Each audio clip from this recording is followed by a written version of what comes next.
خاتم النبیین کا مطلب کیا ہے؟ احمدی کہتے ہیں، احمدی نہ لکھا کریں، قادیانی لکھا کریں۔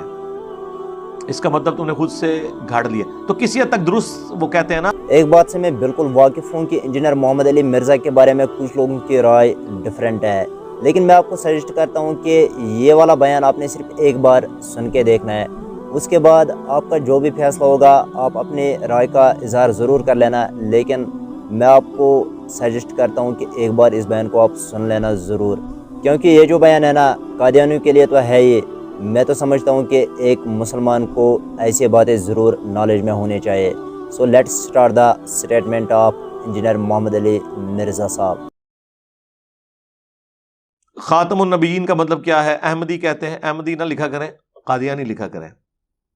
اس کا مطلب تم نے خود سے گھاڑ لیا، تو کسی حد تک درست وہ کہتے ہیں نا، آپ نے غلط طریقے سے ان کو ہینڈل کیا نا۔ اس کے لیے آپ میری ویڈیو دیکھیں، قادیانیوں کو دعوت اصلاح۔ قرآن میں جو لفظ ہے وہ خاتم کا ہے، اور خاتم کا جو معنی وہ بیان کرتے ہیں وہ معنی درست ہے، اس کا جو فہم لیتے ہیں وہ غلط ہے۔ خاتم کہتے ہیں مہر کو، ہمارے نزدیک سیل آف پروفٹ یہ ہے کہ آپ نے ایک خط لکھا، اس کے بعد اس پہ سیل لگا دی۔ کیا مطلب؟ اب اس میں کوئی چیز داخل نہیں ہو سکتی، یعنی اور کوئی پیغمبر نہیں آ سکتا۔ وہ کہتے ہیں خاتم کا مطلب یہ ہے کہ رسول اللہ کے بعد بھی اگر کوئی امتی نبی آئے گا حضور کی مہر سے آئے گا۔ اب انہیں کہیں کہ یہ جو تم نے مانا لیا ہے، یہ اس کو سپورٹیو کون سی آیت اور حدیث ہے؟ آیتیں تو کوئی نہیں ہے، حدیثیں بھی ان کے خلاف ہیں۔ بخاری مسلم دونوں میں حدیث ہے کہ میری اور اگلے انبیاء کی مثال ایک عمارت کی سی ہے جس میں صرف ایک اینٹ لگنے کی جگہ باقی ہے۔ جتنے لوگ گزرتے ہیں اس عمارت کی تعریف کرتے ہیں اور ساتھ یہ بھی کہتے ہیں کہ یہ ایک اینٹ لگ جائے نا تو یہ عمارت مکمل ہو جائے گی، اور وہ ایک اینٹ میں ہوں۔ اور جب ایک اینٹ کی جگہ باقی ہے تو غلام احمد قادیانی دجال کس طرح دعوی نبوت کر سکتا ہے؟ جگہ ہی ایک اینٹ کی ہے۔ اور مجھے بتائیں، اگر وہ کہتا ہے کہ ہم امتی نبی کا دعویٰ کر رہے ہیں، تو اس امت میں اگر کوئی شخص امتی نبی بننے کا حقدار تھا تو مولا علی تھے۔ بخاری مسلم دونوں میں حدیث ہے، غزوہ تبوک پہلا اور آخری موقع تھا کہ نبی الاسلام حضرت علی کو ساتھ لے کر نہیں گئے بلکہ مدینہ شریف میں چھوڑ دیا، تو حضرت علی رونا شروع ہو گئے، تو نبی الاسلام نے ان کو تسلی دی اور فرمایا کیا تم اس بات پر راضی نہیں کہ تمہاری میرے ساتھ وہی نسبت ہے جو ہارون کی موسیٰ کے ساتھ، مگر میرے بعد کوئی نبی نہیں۔ تو اسی لیے پہ میں بولتا ہوں کہ اگر مولا علی نبی نہیں ہے، حالانکہ ان کی نسبت ہارون اور موسیٰ والی ہے، قرآن میں یہ جو دو نسبتیں آئی ہیں دونوں پیغمبر تھے۔ حضرت موسیٰ کے لیے سپورٹیو پیغمبر کون تھے؟ ہارون علیہ السلام، ان دونوں پر اللہ کی سلامتی ہو۔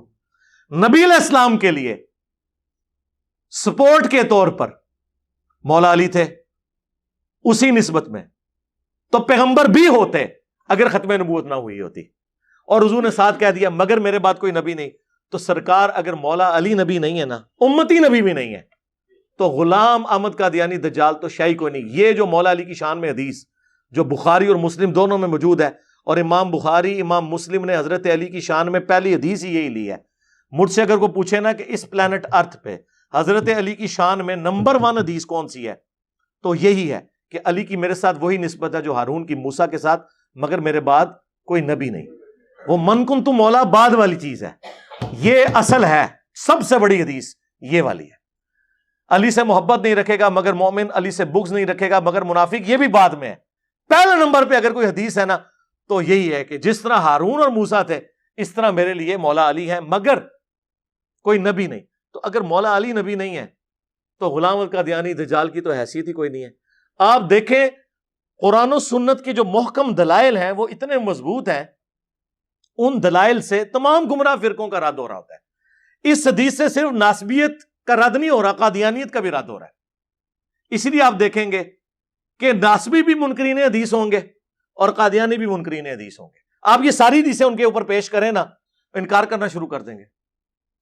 قرآن میں تو ان کے لیے ویسے ہی کوئی جڑ موجود نہیں ہے جو قرآن کا جس طریقے سے وہ، کیونکہ قرآن کا اسلوب بالکل واضح ہے کہ جب کبھی کوئی پیغمبر آتا ہے نا وہ بشارت دیتا ہے اپنے بعد آنے والے پیغمبر کے بارے میں۔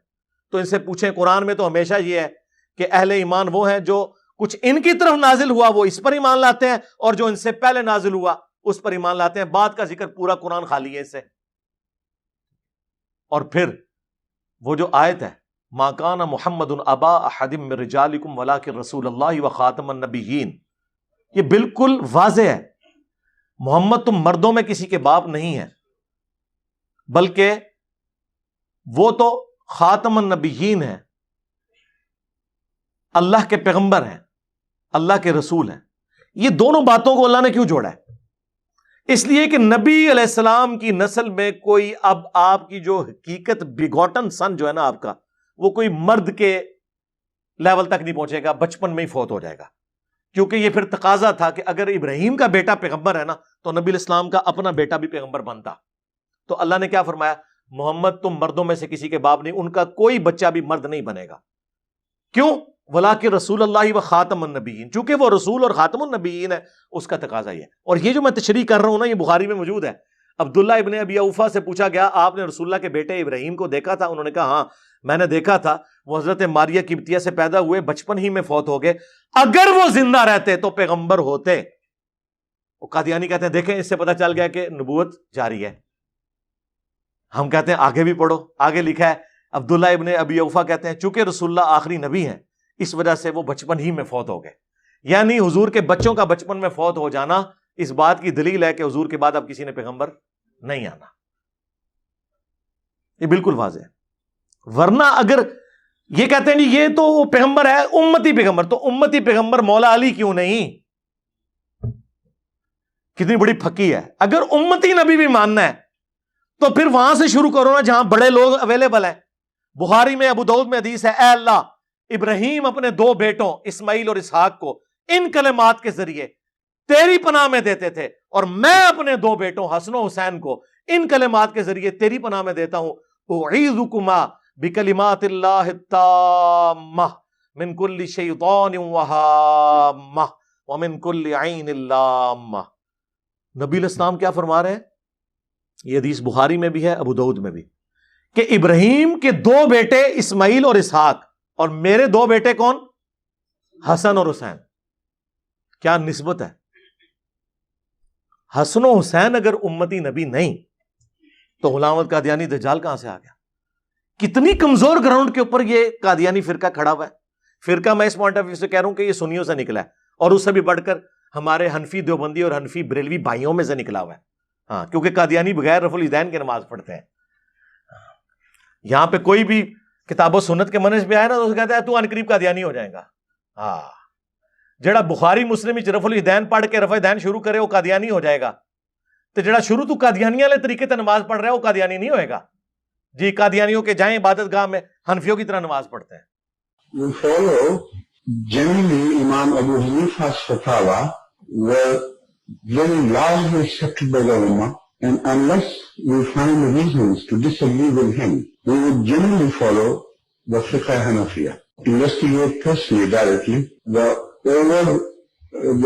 overbearing principle should be that you follow Hazrat Imam Abu Hanifa. This is the entire attitude of Mu'tazila. یار یہ کتنی بڑی بات تھی، اہل حدیث پچھلے 100 سال میں یہ بات نہیں حنفیوں کو بتا سکے کہ وہ ہمیشہ اہل حدیث کی گالی کھاتے تھے کہ تو ان وابیوں ہے نا ان قادیانی ہو جائیں گا۔ اہل حدیث اپنی عوام کو یہ نہیں بتا سکے کہ حنفیوں کی طرح نماز پڑھتے ہیں قادیانی۔ انہوں نے اگے دین دا کے کام کرنا سی۔ ختم نبوت کے اعلان کے بعد اگر مگر کی گنجائش رہ جاتی ہے، اگر میرے بعد کوئی نبی ہوتا، جی اگر مگر اس لیے ہوتا ہے کہ سمجھانے کے لیے ہوتا ہے یہ، جیسا کہ بخاری مسلم میں حدیث ہے علی کی میرے ساتھ وہی نسبت ہے جو ہارون کی موسیٰ کے ساتھ، مگر میرے بعد کوئی نبی نہیں۔ تو بتا دیا، قرآن میں موجود ہے قل ان کان للرحمن ولد فانا اول العابدین، بالفرض اے نبی تم فرماؤ اگر رحمان کا کوئی بیٹا ہوتا تو میں اسے پوج رہا ہوتا۔ اب یہ اگر مگر کی ضرورت تھی جبکہ لم یلد ولم یولد نازل ہوا ہے پھکی۔ قل ان کان للرحمن ولد فانا اول العابدین، اے نبی تم فرماؤ اگر رحمان کا کوئی بیٹا ہوتا تو میں بھی اسے پوج رہا ہوتا، یعنی عیسیٰ ابن مریم بیٹے نہیں ہیں۔ تو یہ سمجھانے کے لیے ہوتا ہے، اسے کہا جاتا ہے تعلیق بالمحال، ایک محال چیز کے ذریعے مثال بیان کرنا۔ اسی کے تحت میں نے کہا تھا نا یارا کہ اگر قادیانی مجھے مسلمان مان لیں تو میں انہیں مسلمان کہہ دوں گا، لیکن یہ ہو نہیں نہ سکتا۔ جیسا کہ قرآن میں آیا کہ رحمان کا کوئی بیٹا ہوتا تو میں اسے پوج رہا ہوتا، یہ ہو نہیں نہ سکتا۔ اور یہ بات اس لیے کی جاتی ہے کہ جو ہمیں غلام احمد قادیانی کو دجال کہتے ہوئے بھی کہے کہ ہم مسلمان ہیں تو اس کا مطلب ہے کہ وہ ہماری بات کے ساتھ ایگری کر رہا ہے کہ اس کا جو کلیم کیا ہوا شخص ہے وہ واقعی دجال ہے، کیونکہ نبی کا انکار کرنے والا کوئی مسلمان نہیں ہو سکتا. اسے تعلیق بالمحال کہا جاتا ہے, اور یہ ہمیشہ سے تعلیق بالمحال کے ذریعے سمجھانے کا سلسلہ قرآن میں, احادیث میں, فقہا کی کتابوں میں رہا ہے, لیکن صرف اس لیے کہ ان کے ناموں کے ساتھ انجینئر نہیں آتا تھا وہ بچ گئے. بیان کو ہم نے سن لیا. اس کے بعد اختلاف کی بات آتی ہے. اختلاف اپنی جگہ پر, لیکن جو سچ ہوتا ہے, سچ تھوڑا کڑوا ہوتا ہے, ایکسیپٹ کرنا پڑتا ہے. اگر کسی کے ساتھ آپ کا اختلاف ہے, اس اختلاف کو سائڈ میں رکھ کے اس کی سچی باتوں کو سپورٹ کرنا چاہیے. تو انجینئر صاحب مجھے لگ رہا ہے کہ کہیں نہ کہیں حق پر ہے, اور حق کا سپورٹ ہمیں کرنا چاہیے. باقی آپ کی رائے کیا ہے؟ آپ بھی نگیٹو کمنٹس کے بغیر اپنی رائے کا اظہار کمنٹس میں کر لینا. باقی رہی میری بات, میں ہوں رئیس اور آپ دیکھ رہے تھے میرا یوٹیوب چینل اسلام ATB کشمیر آفیشیل. چینل کو سبسکرائب کر کے ضرور جانا, اور بیل کے آئیکن کو بھی پریس کرنا, تاکہ آپ کو مزید ایسے انٹرسٹڈ بیسڈ ویڈیوز ملتے رہیں گے. السلام علیکم ورحمۃ اللہ وبرکاتہ.